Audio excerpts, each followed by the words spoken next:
What is the hype about vocal presets? Why are they so commonly searched for now? The question is, are they worth it? And should you be using them? Well, in short, yes, they're extremely worth it because they can make your song sound like this. Cause I thought I had you first, now I'm sad, now I'm high in reverse. I thought I had you back, you were bad, now I'm hurt.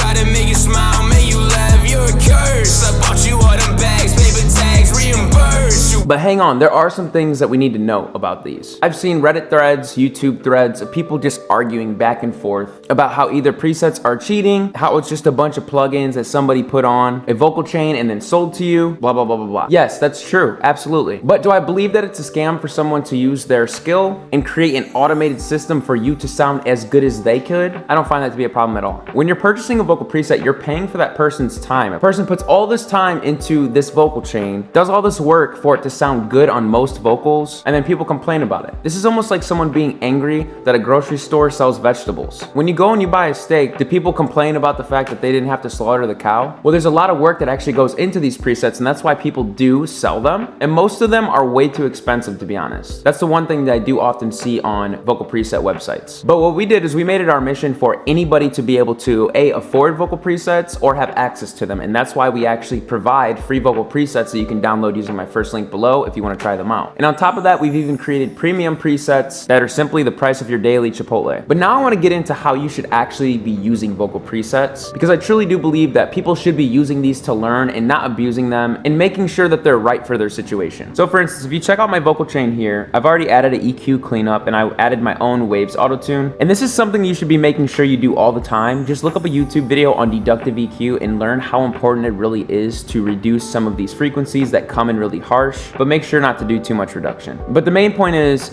every so often when you're using vocal presets, you should really be opening these chains and see the impact that each individual macro knob is making. So to give you an example, when we make a macro knob like this means that it's messing with the high frequency of your voice. When you increase this, you see that the EQ increases the highs in your vocal. If you were to turn it down, it would decrease the highs in your vocal. Simple things like that. Let's say we mess with the loudness. This is going to mess with your compression. As you can see, the output increasing and decreasing. And all of the parameters moving forward are also impacted. And something very important to keep in mind, for instance, is your de-esser. Maybe your S's on your microphone happen to be a lot higher than most, but the parameters of this de-esser are set for most people, not specifically just for you. So you have to make sure that if you hear harsh S's, maybe you're just a lispy person, to be changing things within your de-esser inside of this vocal chain that's already been created for you. So the way to think about it is all of these knobs are affecting something here in the vocal chain. So you should open it up and try to understand it, and then even try to reverse engineer and understand the things that you like about the preset and why they exist inside the vocal chain. And the same thing goes for your master chain. Open the chain and see what exactly we might have done to create the sound that you enjoy to hear. This is ultimately going to teach you how to make these yourself. But the biggest thing all in all is understanding the plugins inside of these vocal chains. A good rule of thumb is to learn the plugins from left to right that we use in these, because in most of these presets, this is the order in which you should be using the plugins. For instance, this starts with an EQ, goes to a compressor, to a speech enhancer, which is just a multiband, to another compressor, some saturation, and so forth. So of course, if you learn these specific plugins in this order, you're going to kind of understand what we were trying to go for. And a big thing I want to cover is artist style presets. When someone's selling a preset based on, let's say, Juice WRLD, understand that this preset's never going to make you sound like Juice WRLD unless you sound like Juice WRLD. The point is to make a mix similar to one that Juice WRLD would use. So for instance, on our website, we provide before and afters. We were actually able to get Juice WRLD's raw vocals to create a preset out of. This here, Red Dragon, listen to the before. Off-white on a G-Phazos. Her love's dead, thinking he's a halo. And then listen to the after. It sounds almost identical to the song. So what we did was we literally just reverse engineered his song and then created the same vocal chain that he used. Off-white on a G-Phazos. Her love's dead, thinking he's a halo. So if you do purchase a preset from some website and it doesn't make you sound like Juice WRLD or J. Cole or whoever you want to sound like, don't leave a bad review talking about this was supposed to make me sound like Juice WRLD, because that's not the promise they're giving you. They're giving you a similar vocal mix to said artist. And the final thing I want to talk about in regards to presets is that they are not the cheat code. If you take everything that I just said into account and apply these things, then presets are not a cheat code, because you're using them to learn. You're trying to get that quality faster, because who wants to sit here, watch 100 YouTube tutorials, learn everything about mixing just to finally have a song that they're proud of after a year. No, you should be able to start whenever. And you should be able to access that radio ready sound today. But just be sure not to abuse it. Because I see a lot of people complain and they say, well, you should just learn how to do this yourself. And I halfway agree with them. Because I do think you should learn it for yourself, but I think that presets should be a starting point. Understand that some of the biggest artists in the industry are using preset vocal chains. When Drake goes into the studio, he's typically going to be using the same exact preset so that he can hear himself back professionally and really enjoy the vibe of the song as he's creating it. Because truthfully, it's really boring to hear your dry vocals back in your headphones. Presets are going to help you with efficiency, getting songs done, and even understanding if you're going to like the song in general. Because if you send your song off to an engineer that you just recorded and you didn't even get to hear kind of a roundabout mix, you might get that song back and not even like the results and realize that the song really wasn't that great to begin with. So stop paying for overpriced engineers. Try out our free presets. If you like them and you want to up the game a bit more, try my favorite pack, which is Melodic Sauce 1. It's linked below, and use my code Joey at checkout for a 30% off discount. Appreciate you guys listening. Comment below any of your thoughts about vocal presets and anything that I might have said that you disagree with or you agree with.